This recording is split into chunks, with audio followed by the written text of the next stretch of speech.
이번 주간에 폭염으로 많이 고생하셨지요.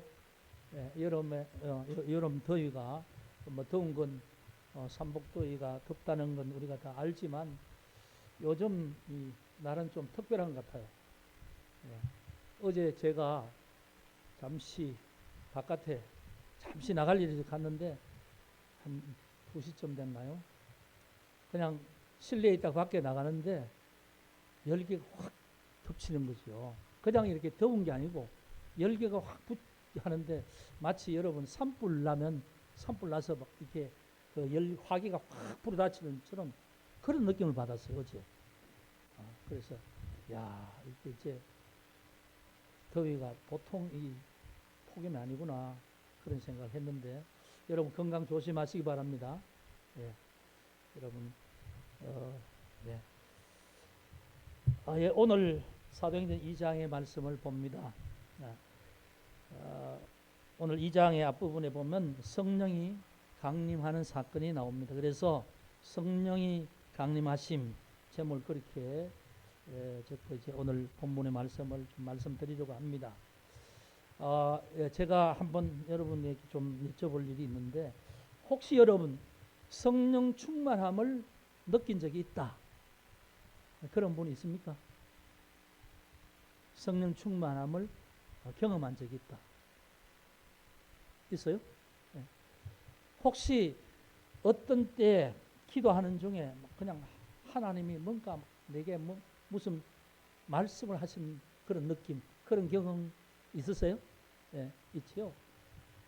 어떨 때는 그냥 기도하는데 갑자기 막 하나님 나를 사랑하신다는 느낌, 이런 느낌을 받을 그런 경험 하신 적 있나요? 네. 다 성령께서 여러분 영을 통해서 여러분에게 역사하시는 은혜가 바로 그런 것을 통해서 우리에게 이렇게 우리의 어떤 지각을 통해서 이제 그런 부분을 느껴지게 하는 거죠. 여러분 그런 경험이 있으면 늘 그런 경험이 유지될 수 있도록 여러분 하나님 앞에 마음으로 늘 소원하시길 바랍니다. 너무너무 귀한 거예요. 그걸 경험하지 못한 사람은 신앙생활 하지만 좀 뭔가 모르게 신앙이 좀 뭐랄까요, 실제적이지 못해요. 관념적이에요. 추상적이에요. 내 믿음이 내 개인적인 그런 경험이 없으면 내가 확실히 믿는다는 이런 믿음이 잘 오지 않아요. 그냥 뭐 하나 계시겠지, 그러겠지, 뭐 그 정도. 그건 여러분 너무나 그 어떤 믿음이라고 할 수 없는 어떤 신앙의 의미에서는 뭐 전혀 부정하는 것보다 낫겠죠. 그런데 그건 그냥 어떤 말하자면 내 생각과 사고방식, 사고 안에서 뭐 그런 생각으로 가지고 있는 것이고, 내가 어떨 때 뜨겁게 내 마음에 이 그런 어떤 경험이 있다면 이게 이제 신앙이 영적인 부분을 통해서 느껴지게 되는 거죠. 그래야만 이제 믿음이라 할 수 있는 거죠. 여러분, 저도 이제 개인적으로 한 25년 됐는데 정말 큰 경험을 한 적이 있습니다. 그래서 개인적으로 한 그 경험이 한 25년 전에 제가 수양관을 전담하고 있을 때에 기도하는 중에 그런 경험을 했는데 정말 너무너무 귀한 경험이었어요. 하나님께서 목회자로서 그런 세계를 느끼게 하시고 보여주신 것인데 그게 늘 지금도 그때처럼 그렇게 유지하면 좋겠는데 그처럼 유지하지 못하고 뭔가 조금 아쉬움이 있어요. 근데 여러분 성령의 은혜가 있는 것은 내가 원한다고 되어지는 게 아니고 하나님 편에서 내게 부어주시는 게 있어야 되는 거지요. 내가 부족함을 알고 늘 소망하며 그렇게 해야 하나님의 그런 은혜가 우리 속에 유지될 줄 믿습니다. 이게 뭐냐 하면 우리 기독교 신앙이 체험 신앙이라고 하는 그런 부분인데 그런 부분에서 중요한 요소지요. 여러분 이제 사도행전을 보는데 오늘 성령 강림 처음으로, 그러니까 성령이 그전에는 사람들에게 임하지 아니하였는데 성령이 처음으로 사람에게 이제 임한 사건이 바로 사도행전 2장의 사건이에요. 네. 그래서 이 사도행전을 볼 때에 지난번에 제가 말씀을 드렸습니다. 사도행전은 이제 복음서에서 예수님께서 나를 믿으면 구원을 받는다 하는 이것, 그 다음에 예수님이 십자가 달려 돌아가시면서 우리의 죄를 다 속죄를 이루셨다. 그래서 예수님이 죽으실 때 다 이루었다 하셨죠. 그런데 예수님은 이제 이 인간 세상에서 모든 죄인을 위해서 당신이 십자가에서 달려 돌아가신 거예요. 십자가 달려 돌아가셨다고 예수님의 십자가의 모든 그 속죄 은혜가 모든 사람에게 적용되는 게 아니지요.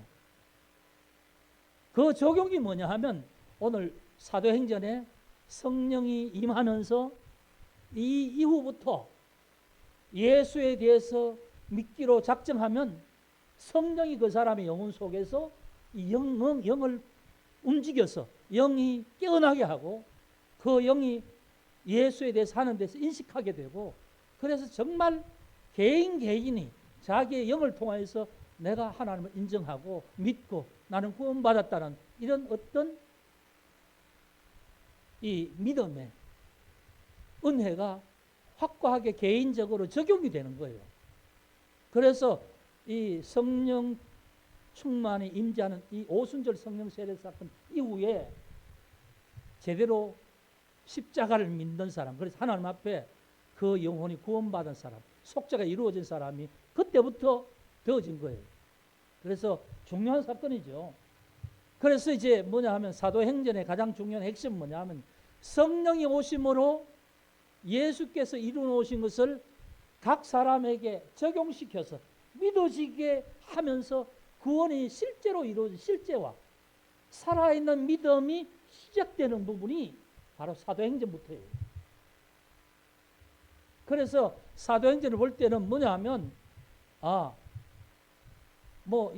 예수에 대한 신앙에 대한 이론이 중요한 게 아니고 이론이 믿어지게 되는 것, 이게 성령의 작용이거든요. 그러니까 성령이 우리 속에 임하지 않으면 절대로 믿어지지 않아요. 그래서 바울은 로마서에서 양자의 영을 받아서 우리가 하나님을 향해서 아버지라고 부르짖는다 그랬어요. 그러니까 여러분이 하나님은 나의 영혼의 아버지야, 이 확고한 믿음이 있는 사람은 이미 성령의 그 사람 속에 성령이 믿어지게 하는 거예요. 그래서요, 아무리 교회 와서 앉아 있거나 나는 예수 믿는다 해도 내 마음 스스로 나를 속이지 못하잖아요. 내 마음 속에서 하나님이 내 아버지라는 이 확신이 없는 사람은 이게 아직 확고한 믿음이 아닌 거예요. 여러분 그걸 이제 스스로 점검해 보시면 나는 정말 성령을 통해서 하나님 앞에 내 영혼이 살아있는 믿음이구나 아니구나, 이게 딱 스스로 검증이 되는 거지요. 그래서 사도행전은 살아있는 믿음의 모범을 이제 2000년 전 성령이 오심으로 되어지는 모든 사건을 통해서 오늘 우리가 보게 되는 거예요. 그럼 오늘 우리의 믿음은 뭐냐 하면 성령이 온 사람은 이런 모습으로 신앙생활을 한다는 것이요. 오늘 성령이 우리 각 사람에게 와서 확실히 그 사람이 예수를 고백하고 하나님을 시인한 사람은 이런 믿음의 모습으로 살아간다는 거예요. 그 믿음이 내가 믿는다 이게 아니고 믿음이 삶으로서 나타나야 되잖아요. 거기 사도행전은 그런 사람이 나타나는 거죠.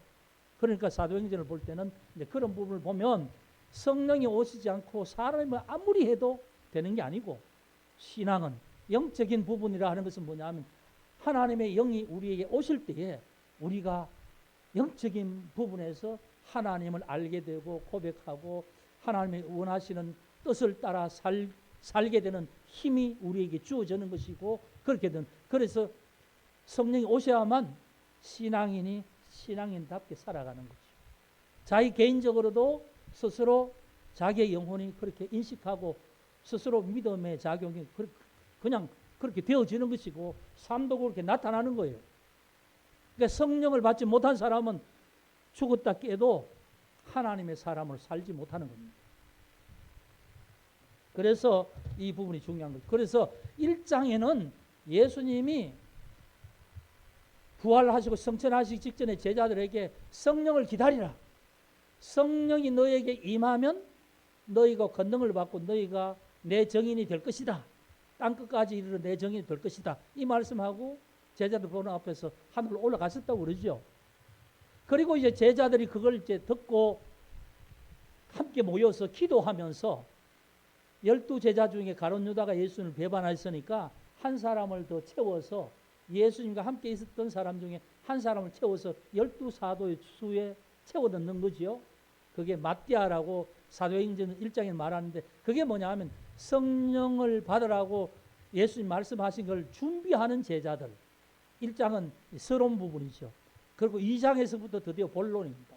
오늘 말씀이 사도행전의 본론의 시작입니다. 오늘 사건이 뭐냐 하면 성령이 강력하게 이 인간 세상이 처음으로 임재하셨다. 자, 예전에는 구약에는 하나님의 신이 사람에게 임하는 적이 있지요. 이건 뭐냐 하면 하나님이 하나님의 일을 할 수 있도록 사람을 뽑아서 그에게 하나님 말씀하시고 하나님의 신이 그를 이끌어가는 거예요.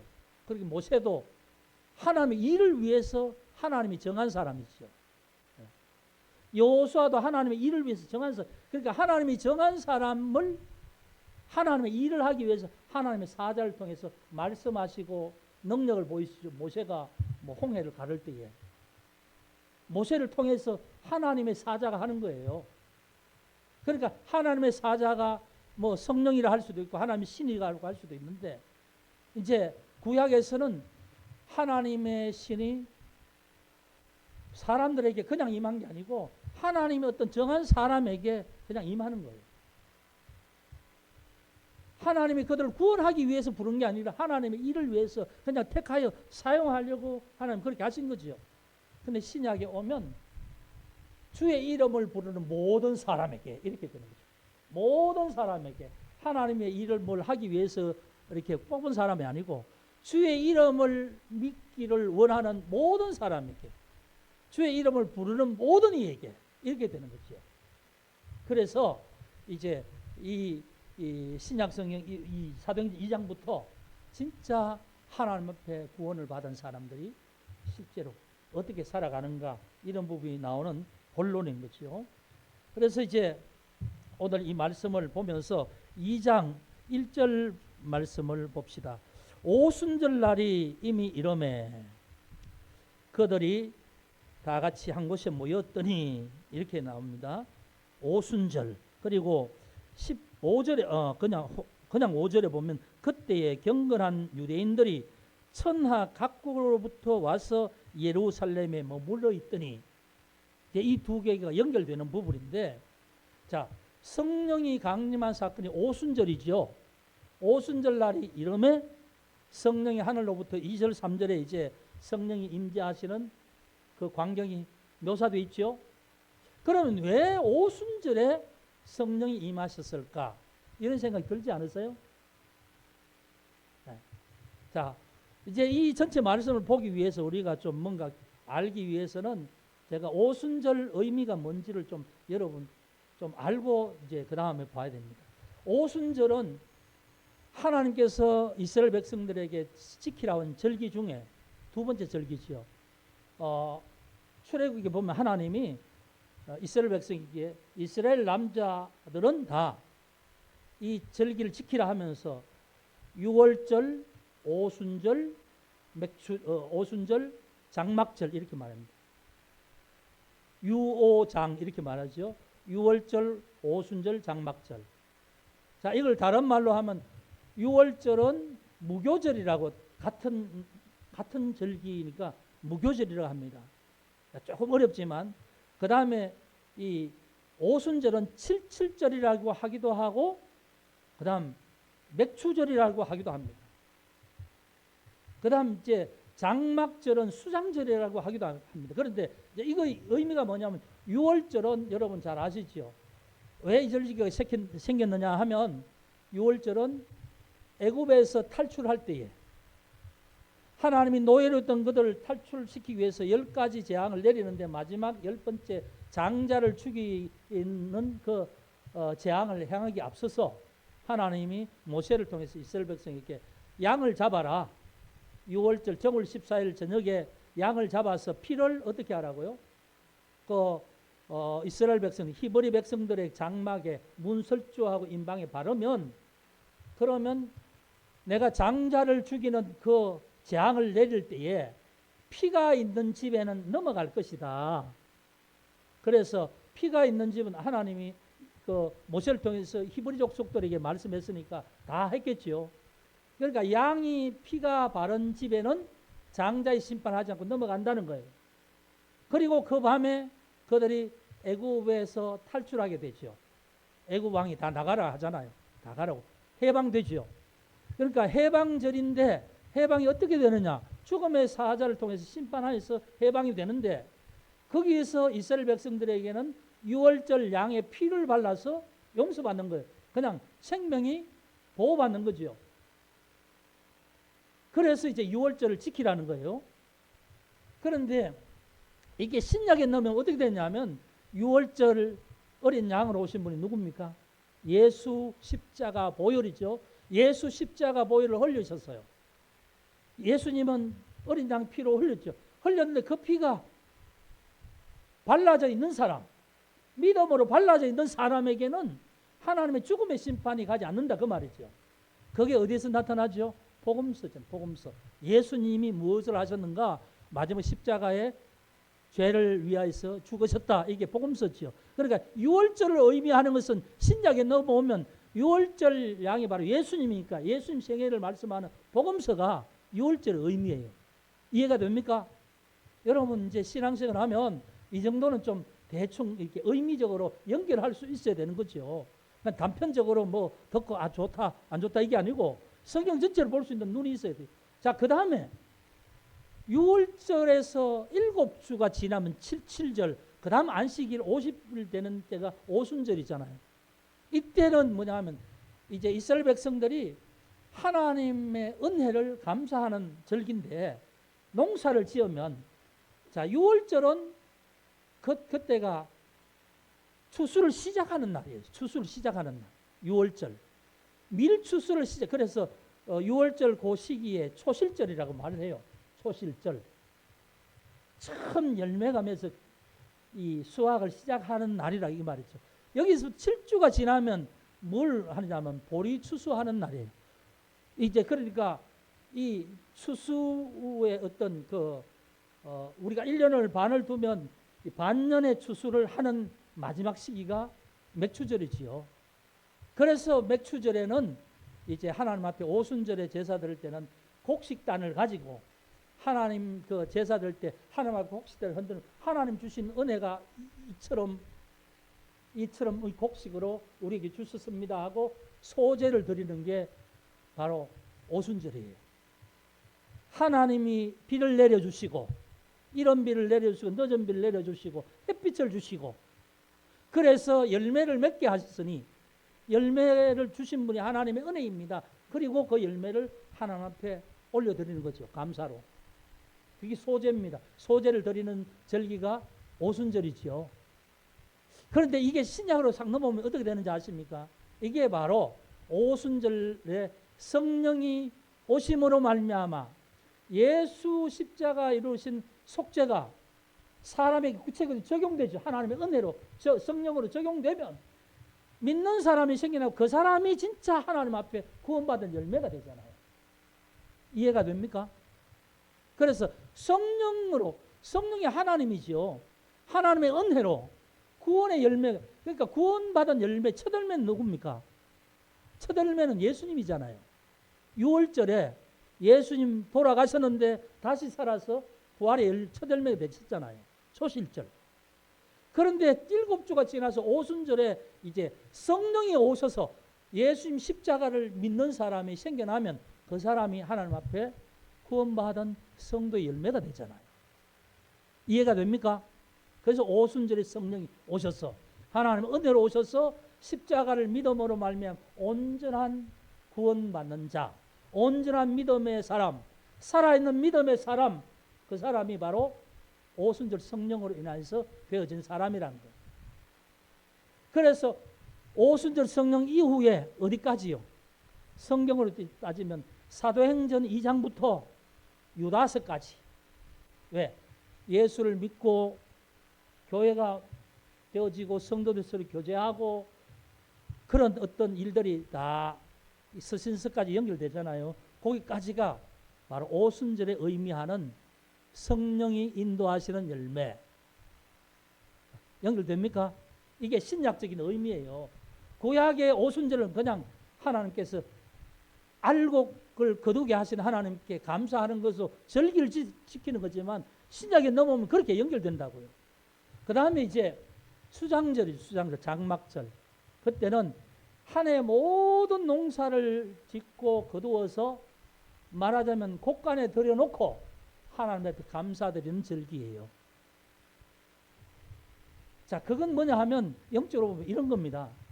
이제 하나님께서 알곡을 다 만드신 다음에 대추수를 하는 거예요. 마지막에 대추수를 해서 알곡을 전부 하나님의 곳간에 저장해 놓고 이제 이런 의미가 있는 수장절의 의미가 있는 거죠. 그리고는 이제 겨울이 오겠죠. 죽음의 시간이 오겠죠. 그게 뭐냐 하면 요한계시록입니다. 요한계시록. 요한계시록 믿는 자들은 하나님 나라에 들어가고 하나님 어린 양으로 모든 땅과 모든 하늘을 심판한다 하는 그런 의미가 바로 수장절이죠. 그래서 신약의 구약의 유월절과 오순절과 장막절을 지키라 하는 이 이유는 그냥 하나님의 그 절기를 그렇게 이제 계절적인 의미를 가지고 하나님 앞에 감사하라 이런 의미지만 이것이 이제 신약에 들어오면 예수님과 연관해서 그렇게 되는 거죠. 유월절은 예수님 자체.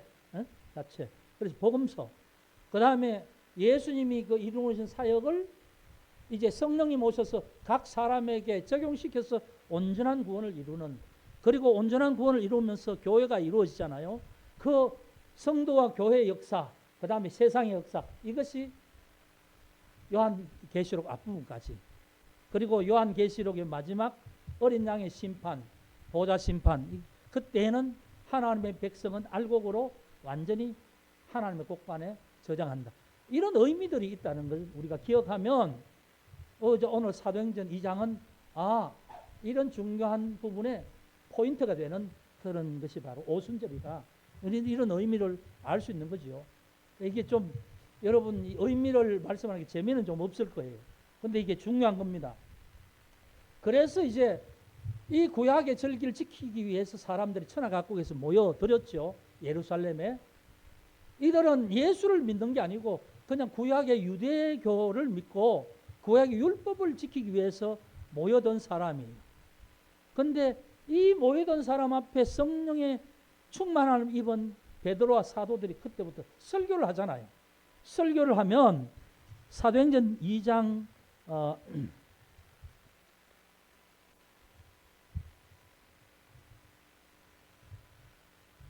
사도행전 2장에 보면 41절에 이런 말씀이 있어요.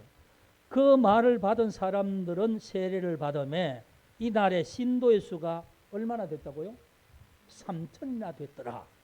성령이 역사하시는 거죠. 그러니까 수많은 사람이 왔겠죠. 얼마 되는지 몰라요. 그런데 외국에서 천하각국에서 왔어요. 뭘 하려고? 오순절을 지키려고 순례를 왔단 말이에요. 이들은 예수를 믿은 사람이 아니에요. 그런데 이날 성령을 받은 베드로가 설교를 하는 거죠. 성령의 감동을 받아서 설교를 하는데 이 설교를 듣고 우리가 어찌할꼬 해서 회개하고 세를 받은 사람이 3,000명이 되었다는 거죠. 여기가 바로 예루살렘 교회가 생겨나는 첫 모습이에요. 그러니까 수많이 모여있던 사람들 중에 그 사람들이 예수를 알려고 작정하고 온 사람이 누가 있겠어요? 그런데 성령이 충만하게 임하고 설교를 한번 듣고는 성령이 감동하게 하시니까 수많은 사람 중에 3,000명은 그날 구원받았다는 거죠. 성령이 임해서 회개하고 그날 세례를 받고 3,000명이나 개종을 했다 그 말이죠. 이게 이제 사도행전 2장의 사건이죠. 자, 그러면 이 전체적인 사건을 두고 이제 말씀을 좀 정리하면 그렇습니다. 오늘 오순절 날에 이 성령이 임했다는 의미는 바로 그런 것이라는 걸 앞에 제가 쭉 말씀을 드렸고, 자, 이들에게 어떤 일이 일어났는가? 2절 3절에 이렇게 말합니다. 혼련이 갑작스럽게 급박하게 전혀 생각지도 않은 어떤 순간적인 상황이 생겼다는 거죠. 혼련히 하늘로부터 급하고 강한 바람 같은 소리가 있었다. 그것이 그들이 앉은 집에 가득하였다. 처음 성령 충만함의 성령 강림 사건이 이렇게 왔다는 거예요. 자, 이 말이 우리가 표현하면 이렇게 했죠. 하늘로부터 급하고 강한 바람 같은 소리가 있었다. 소리가 났다는 거죠. 들릴 수 있다는 거죠. 근데 이게 뭐냐 하면 여러분 태풍이 팍 지나갈 때 휘 소리 나는 거 있죠. 뭐 제가 뭐 그런 소리인지 표현을 잘 못하겠지만 여러분 태풍이 막 지나갈 때 창문을 들컹거리면서 막 그냥 바람 소리가 샥 그렇게 나지 않습니까? 이런 소리가 났다는 말이에요. 성령이 오실 때에 그런 소리가 났다는 거죠.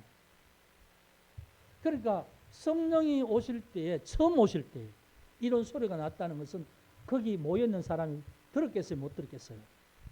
예? 들었어요? 못 들었어요? 다 들었겠죠. 자, 소리만 들린 게 아니라 오늘 성령이 임재하는 첫 번째 사건이 뭐냐 하면 마치, 자, 지금 이 누가가 이렇게 표현합니다. 성령 세례를 받는 첫 번째 상황을 마치 불의 혀가 갈라지는 것, 불의 혀가 갈라지는 것. 여러분 좀 뭔가 느낌이 와요? 요즘은 뭐 이런 걸 잘 못 봐요. 그런데 장작을 피워서 이렇게 불이 활활 타올 때 불꽃이 쫙 위로 올라가지요. 올라갈 때 불꽃이 쫙 이렇게 막 일렁거리면서 그렇게 타잖아요. 그런 모습을 말하는 거예요. 그런 모습이 보이는 그런 모습으로 성령이 임했다는 거죠. 근데 어떻게 하늘에서부터 그렇게 그러니까 불꽃이 일렁이면서 이렇게 갈라지는 것처럼 그런 어떤 불꽃의 갈래 하나하나가 사람들의 머리 위에 각각 임했다는 겁니다. 그러니까 성령이 임하는 처음의 모습은 120명이 모여 있을 때에, 기도하고 있을 때에 그들이 소리로도 보고 눈으로도 봤는데 그렇게 임하고 성령이 각 사람에게 임했다는 거예요. 그런데 그렇게 임하는 첫 사건에는 그 사람들 모두가 성령의 충만함을 입었다. 성령의 완전 지배를 받는다 그 말이에요. 충만함이란 말은 지배를 완전히 하나님의 영으로 지배받는다. 이게 충만입니다. 그런데 그 충만함을 받은 역사가 어떠냐 하면 말을 하는데요. 성령이 말하게 하신대요. 성령이 말하게 하시는데 자기가 말하는 말을 하는 게 아니고 갑자기 그 입에서 각자가 다른 말을 하는 거예요. 예? 여기 설명은 그렇게 말합니다. 성령이 충만하게 처음 임하실 때 성령을 기다리고 있던, 그러니까 예수님께서 성령이 임하면 권능을 받는다. 그리고 내 증인이 될 것이다. 그래서 너희가 성령 세례를 받아야 된다. 기다려라. 기다렸으니 성령이 오시니까 그런 상황의 모습으로 성령이 임했다는 거죠. 그리고 임하고 나니까 사람마다 말을 하는데 그 말이 평소에 말하는 자기들의 말이 아니라는 거죠. 왜 그런 말을 하느냐? 성령이 말하게 하심을 따라 말하게 되는데 성령이 그 사람의 목을, 입을 이용해서 그런 말을 하게 하는데 이게 뭐냐 하면 그냥 아무 의미 없는 것이 아니라 그 지금 광장에 모이는 모든 사람들이 알아들을 수 있도록 그들의 온 지방마다의 말로 120명 중에 이제 그 사람들이 각각 성령의 말로 그렇게 말하는데 그렇게 말하는 걸 사람들 들었어요. 이제 나와서 광장에서 말을 하니까 말을 듣겠죠. 말을 듣는데 그걸 듣는 사람이 뭐라고 하느냐 하면 이 사람들이 저 갈릴리 시골에 그 아무것도 없는데 거기 출신들 아니냐? 이 사람들은 이제 공부한 사람도 아닌데 다 행색은 갈릴리 사람인데 이 사람들이 어떻게 이런 말을 하느냐? 그러면서 놀라는 거죠. 신기해하는 거죠. 그러면서 하는 말이 있습니다. 우리 각 사람의 난곳 방언으로 듣게 되는 것이 어찌 됨이냐. 8절에 그렇게 말하죠. 그러면서 9절부터는 거기 지금 모여있는 사람들이 어디서 왔는지를 말합니다. 메데, 바데, 엘람, 메소포타미아, 유대, 갑바도기, 본도, 아시아, 버르기아, 밤빌리아 쭉 끝까지 보면 끝에 어디냐면 11절에 그레데인과 아라비안인들이라. 우리가 다 우리의 각 언어로 하나님의 큰 일을 듣는도다. 로마에서부터 온 사람들도 있고요. 자, 여기 다 헤어보니까 15개국이에요. 15개국. 15개국에 있는 유대인들이 순례자로 그 오순절에 왔는데, 하나님 앞에 오순절 제사드리러 왔는데, 그 광장에 성령이 120명이 임해서 120명이 각자 말을 하는데 15개국에서 온 사람들이 다 자기 나라 말로 다 말을 듣게 되니 이게 웬일이냐 그 말이에요. 중간에 통역이 있는 게 아니고 이 사람들이 직접 자기 나라 말을 하니까 이게 웬일이냐 이거죠. 어떻게 이럴 수 있느냐 이 말이에요.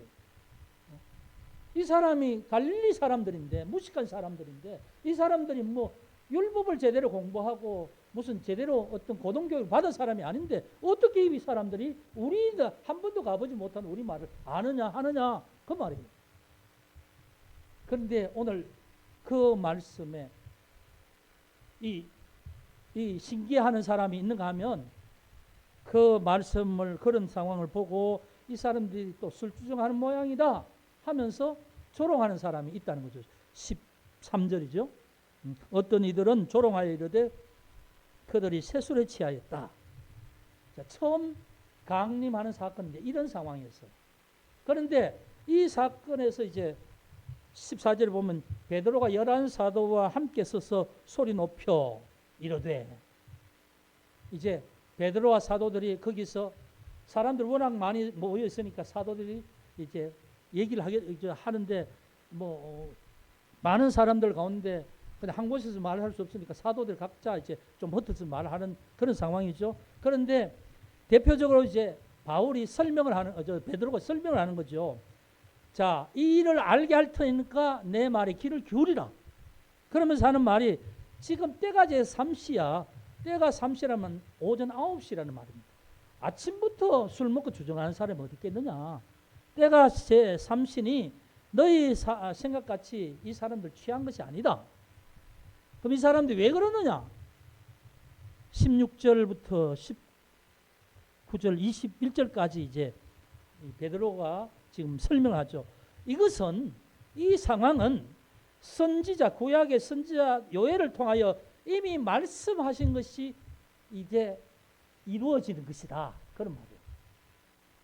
요엘 선지자가 이 말씀을 한 것이다 하면서 구할 요엘 선지자의 선지서에 있는 말을 그대로 따와서 말을 합니다. 하나님이 말씀하시기를 말세에 내가 내 영을 모든 육체에 부어주리니, 마지막 때에 내 영, 하나님의 영을 모든 사람들의 육체에 부어줄 것이다. 그래서 부어주면 자녀들은 예언하고 젊은이들은 환상을 보고 늙은이들은 꿈을 꿀 것이다. 자, 18절에 그때에 내가 내 영을 내 남종과 여종들에게 부어주리니 그들이 예언할 것이다. 요엘이 하신 말씀이 바로 사도행전 2장 오순절 성령 강림으로 이 사건이 이렇게 이루어지고, 이 사건이 되어서 지금 내가 이 사람들이 당신들이 이런 말을 하는 것이지 술 취한 것이 아니라 그 말이에요. 그 말을 하면서 마지막에 21절에 이런 말을 합니다. 누구든지 주의 이름을 부르는 자는 구원을 받으리라 하셨느니라. 요엘 선지자가 하는 말의 마지막 결론입니다. 결론. 자, 오늘 말씀의 결론이 바로 이겁니다. 누구든지 주의 이름을 부르는 자는 구원을 받으리라. 그런데 구원을 받는 것은 주의 이름을 부르는 사람이죠. 주의 이름을 부르는 사람은 주의 십자가의 은혜를 인정하고 받아들이는 사람이겠죠. 그걸 주의 이름을 부르게 하는 작용을 누가 하느냐? 성령이 하신다는 거죠. 성령이. 그래서 사도행전 2장은 이겁니다. 예수님께서 기다리라 하신 성령이 오순절에 오셨다. 오순절의 의미는 앞에서 말한 것처럼 복음서는 유월절 어린 양 예수의 사건 그걸 설명하는 게 복음서고, 그 다음에 사도행전은 오순절 성령을 말씀하는데 구약의 절기로는 오순절. 그래서 하나님의 은혜로 예수의 십자가 이 사건이 우리가 믿는 자 그 영혼 속에 이루어질 수 있도록, 믿어질 수 있도록 역사하는 것이, 그래서 제대로 된 구원의 열매가 알고 이루어지는 사건이 성령 임재다 이거죠. 성령 강림이자 이거죠. 그래서 이제 이것이 이제 이 사건으로 드러나는데, 이것은 바로 요엘의 예언한 사건이 이루어진 것이다. 근데 그 결론은 성령이 왜 오셨느냐? 주의 이름을 부르는 자들은 구원을 얻으리라. 이것을 이루기 위해서 성령이 오신 것이다. 자, 그렇게 지금 말씀이 되는 거죠. 여러분, 제가 드린 말씀의 의미가 연결이 됩니까? 이제 지금 강해기 때문에 이제 이런 앞뒤 연결을 이렇게 시켜서 말씀을 드리는 거예요. 그러니까 요한복음은 단순히 성령이 오셨네, 그 바울이 이런 얘기를 했네, 이런 게 아니라 그런 앞뒤 연관관계로 핵심이 뭐냐, 본질적인 의미가 뭐냐, 이걸 이제 제가 말씀을 드리는 거예요.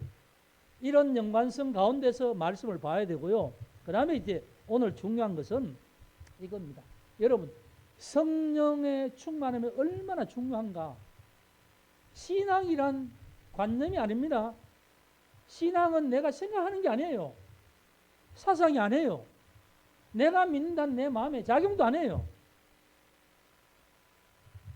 뭐 추측하는 것도 아닙니다. 믿음이라는 것은 하나님을 인정하고 예수를 인정하고 그 하나님과 예수가 나의 생명의 존재의 근원이라는 사실을 인정하는 거죠. 근데 하나님을 보았습니까? 예수를 봤습니까? 어떻게 인정이 돼요? 그걸 뭐 논리적으로 이해가 돼요?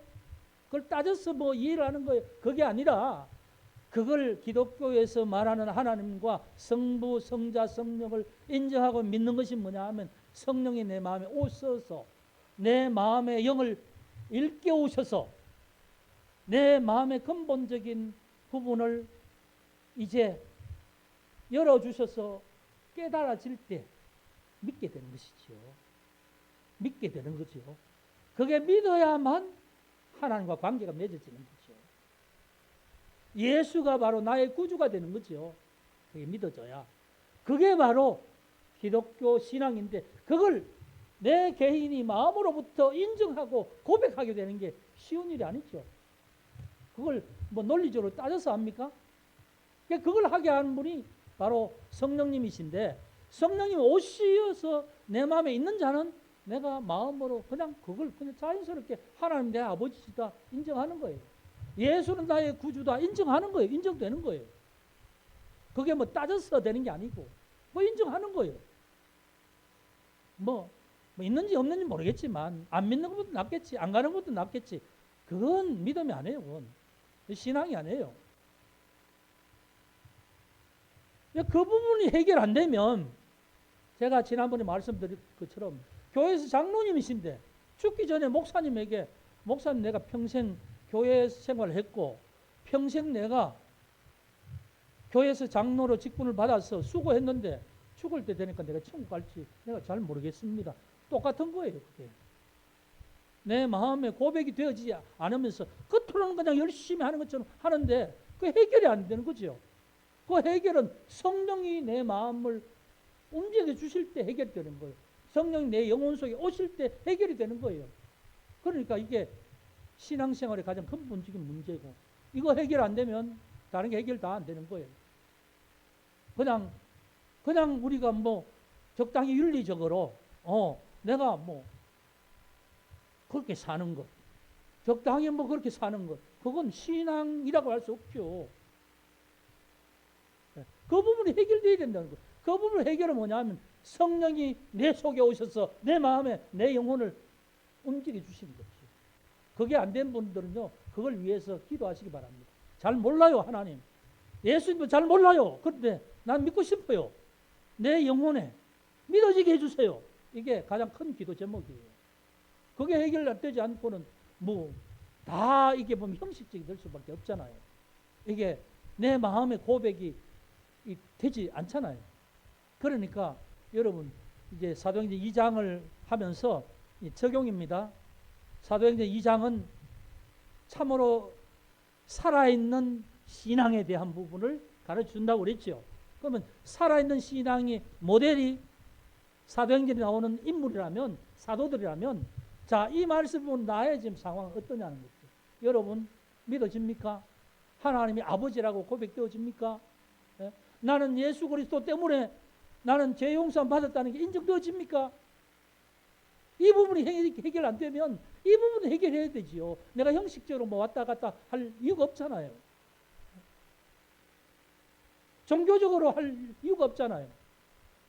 근데 이게 해결되어져야만 그때부터 진짜 구원을 받은 사람이고 진짜 살아있는 믿음이라 이런 말씀입니다. 그래서 사도행전은 중요한 장입니다. 그 이전과 이후가 완전히 달라지는 거예요. 내 개인적으로 이제 경험이죠. 제 개인적인 체험이죠. 내가 예수에 대한 체험, 체험이 되니까 고백되어지는 거죠. 내가 구원받았다. 십자가 나 때문에 예수가 돌아가셨다. 이게 인정되어지고 믿어질 때에 그게 이제 고백되어지는 게 체험이잖아요. 그게 그냥 내가 믿겠다 애를 쓰고 용을 쓰는 게 아니라 그냥 그렇게 믿어지는 거죠. 그게 뭐냐 하면 성령이 내 속에서 양자의 영을 주시고 내가 죄 용서 받았다는 것을 인쳐주시고 내가 그렇게 하나님의 자녀가 됐다는 것을 내 스스로 느끼게 되면서 나는 하나님 자녀의 권세를 받게 되는 거지요. 그래서 여러분 모두가 오늘 이 말씀을 들을 때에 자기 각자 개인의 신앙의 상태가, 영적인 상태가 어떤가를 한번 점검해 보시기를 주의 이름으로 축복합니다. 이게 얼마나 중요한지를 여러분 아시길 바랍니다. 그러면 요즘 이제 성령 충만에 대한 건 뭐냐 하면 이 첫 사건이니까 눈에 보이게 놀랍게 역사하며 또 성령이 임재한 사람에게 그 갑자기 충만한 모습으로 권능을 입고 막 그냥 방언을 하죠. 타국 언어로 막 얘기하는 그런 기적 같은 어떤 능력이 나타나잖아요. 근데 요즘도 똑같이 성령을 받을 때 이러냐? 그러면 안 해요. 요즘은 시대가 그때처럼 그런 시대가 아니기 때문에 여러분 하나님의 일은 하나님은 인격적인 분이잖아요. 우리의 상황을 다 아시잖아요. 우리의 상황에 놓여져 있는 나의 입장, 나의 성격, 나의 성품을 다 활용해서 하나님은 오늘 역사하세요. 그러니까 예수 안 믿던 사람이 중요한 건 예수 믿는 게 중요하죠. 지금 사도행전 2장에 나오는 사람들은 이미 예수님과 함께 3년 같이 다녔기 때문에 제자가 되라 이런 말씀을 들었고 예수님 하신 말씀을 많이 들었잖아요. 그리고 예수님 따르는 사람이죠. 그러니까 예수님의 일을 하기 위한 정인이 되죠. 그러니까 바로 성령 충만함을 주시지만 오늘 이제 우리가 살아갈 때는요. 하나님을 안 믿던 사람이 나 하나님 믿어야 된다. 되겠다 생각할 때 그런 마음을 보시고 믿어지는 마음을 주시는 거예요. 먼저. 그건 무슨 특별한 보이는 모습으로 나타나는 게 아니고 영적으로 그냥 사람 마음속에 작용하는 거예요. 그리고 그건 개인만 알죠. 자, 그리고 그렇게 믿음으로 살다가 이 사람이 하나님을 사랑하는 마음은 너무 뜨거워지고 하나님의 일을 해야 되겠다.